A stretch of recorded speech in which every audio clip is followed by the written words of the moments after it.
Please click the like and subscribe buttons so that you can receive more of MAP's clinical pearls and technique videos. Okay, so when assessing a unilateral posterior to anterior, generally what you're going to be picking up on through your active and passive physiologicals is they'll have a side bending or rotational problem that you'll want to further assess.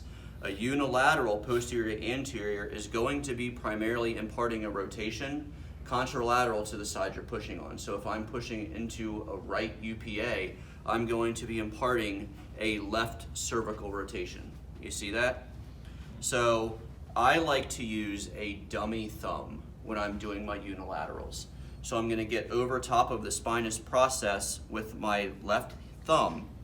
I'm going to allow my thumb to drop off the spinous process and sink down into the laminar trough so that from here, I'm right over top of that facet, and I'm going to hold that position down so that all those soft tissue bits are out of the way.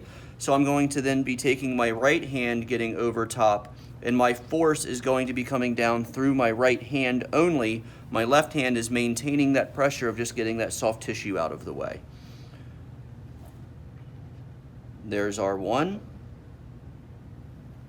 Way down there is R2. So you can see there is quite a large range compared to our centrals. In the mid-cervical spine, you should notice that there is a deep, deep gap there between R1 and R2 because you're going to be able to open that space up quite a bit because of all of the rotation that happens through the cervical spine, okay?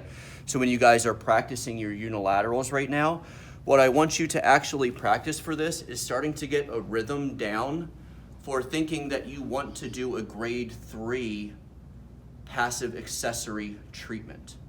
Remember, a grade 3 is 50% of R1 and R2. So in order to find 50%, what do you need? You need to know where 0 and 100 are, right? So in order to do a grade 3, find R1, find R2, and then try and start doing a rhythmical mobilization so that you would be in treatment mode thinking of doing a grade 3 unilateral posterior, okay? So I got my soft bits out the way. I'm right over top. I'm allowing my body to drop down.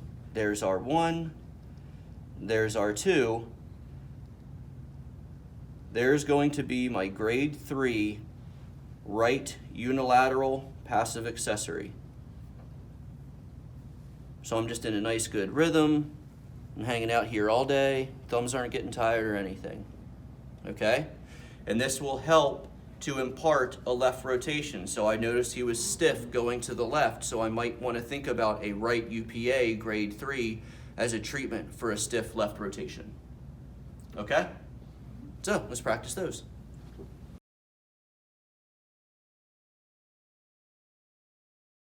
To learn more about MAP's 17 different remote learning and live course options, go to ozpt.com.